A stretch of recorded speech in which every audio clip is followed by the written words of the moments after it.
What's up, everybody? This is Mike Cicchini from denofgeek.com, and we are here today with Stephen Amell to talk Heels, the new show on Starz. To say that you are a wrestling fan is kind of underselling things. No pun intended. What was your history like with the sport? So, I got into wrestling in like 1987, 1988, and then became a big fan, I think, in between WrestleMania 4 and WrestleMania 5. So we're thinking like 1988.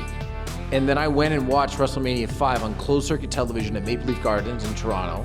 And I was just hooked. That was it. It was my thing for young me, 8, 9, 10, 11, 12 years old. When I met Cody Rhodes at a WWE show at the Nassau Coliseum in May of 2015, got a chance to get in the ring. Arrow ends when I'm working on it in 2019, is ending. And I get this call about the show called Heels, about independent professional wrestling. And I mean, sometimes the universe gives you gifts. You came up in the era when the WWF and of course in the WWE were already dominant.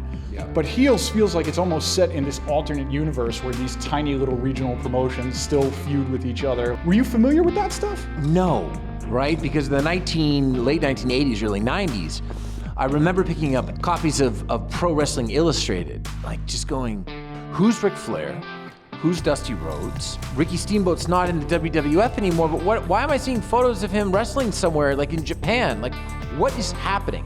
All these WCW guys or independent guys, I never had a relationship with them because all I was getting was the WWF. That stuff just doesn't happen as much anymore because with WWE, but also with AEW, they're kind of blocking out the sun. When we were filming Heels, I wanted to go and watch them. I just wasn't allowed because of COVID. So you get this role. What was it like when you read that script? Again, did they come directly to you specifically because of your pro wrestling experience, or was this something that you had heard about and then wanted to go out and get? The tale that I heard was that Starz was going out trying to find Jack Spade and possibly had an offer out to somebody, and multiple people said to them, did Stephen Amell pass on this? They came to me and my manager said, this offer is coming down the pike, so give this a read. I was in, 5 pages in. It's just like, let's hope that they at least come to a reasonable, equitable term in terms of numbers and finances, because there's no fucking way that I'm not doing this show. Obviously, like, Jack is an interesting character with a cool backstory on paper, but when you're in the ring as Jack, how much freedom did you have to create things like his moveset? How much of this is you being like, okay, like this is the kind of stuff that I know that Jack Spade would do? And do you have any influence on the choreography for some of the other wrestlers as well? The other wrestlers, not as much. They did lean in to me and to Luke Hawx, to Phil. I would talk with Cody. Alexander would talk with Adam Copeland. But when it came to Jack, I wanted him to be the Ric Flair, the Kurt Hennig, the Hunter Hearst Helmsley, where those guys are real technicians, and I mean, Triple H even calls himself the cerebral assassin. Aside from some basic stuff like we end the season with a ladder match, or it being written that Ace is gonna superplex Bobby Pin off the top of the cage, we had a lot of freedom when it came to the wrestling. It's not too much of a spoiler to say that we end with a 3-way ladder match between Wild Bill, Ace, and Jack. And when it came to putting that match together, or putting together, for me personally, my match with Phil, it was just kind of like, okay, what do we do? What are the spots? Most wrestlers talk about the big spots. This is the finish. This is a run-in. This is where you blade. This is the table spot, blah, blah, blah, blah, blah, blah. But in between, you fill in the gaps based on what the crowd is feeling. So that's how we built the matches on Heels. You know, the Ricky Rabies match is a lot of fun to watch, but it's also, I mean, there hadn't been a televised Phil Brooks match in how many years, right? So you kind of got to be his first televised opponent in a long time. He was rusty as shit. How did you get him? Are you the one who helped get him involved? How did this come about? No. Michael Waldron knows Phil and called him up. It was as simple as that. We didn't even have a premiere date. So the fact that his appearance coincided with his reemergence in AEW is just one of those happy accidents. I do want to talk about Jack's father for a second, because one of the interesting things about the show is that kind of thread of, dealing with mental health in this hyper-masculine environment, right? And Ace is dealing with it in his own kind of acting out kind of way, whereas Jack tends to internalize things a lot more.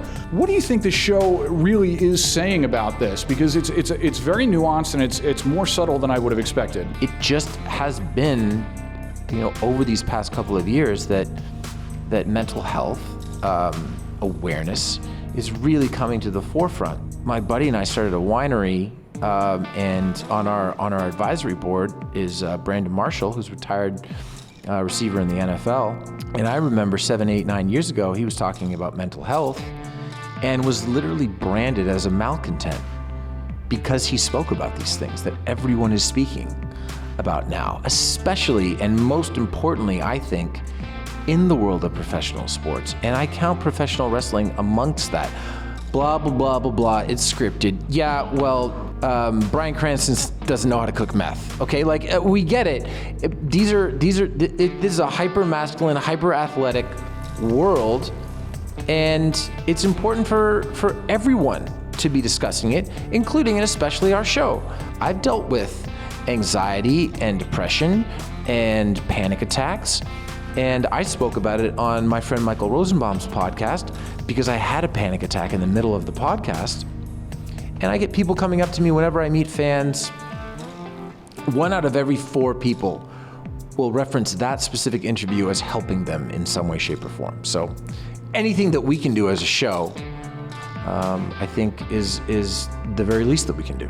Episode 8 is the big one, and there's 2 things that struck me about that. First of all, the match itself is really impressive and feels like the most authentic of all the matches that we see in the show. How long did it take to shoot that ladder match?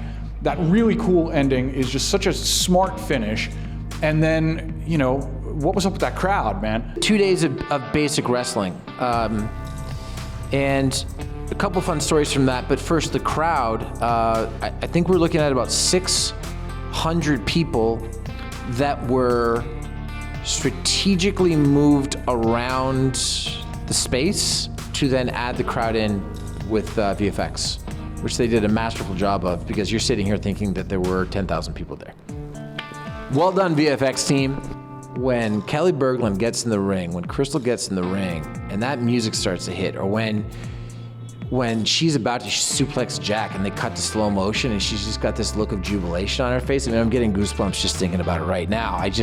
When they're cutting to the back, when they're cutting to Bobby Pin, when they're cutting to the celebration, and then when they cut to Ace and Jack, and Jack's looking at him like, and Ace is just like, you motherfucker.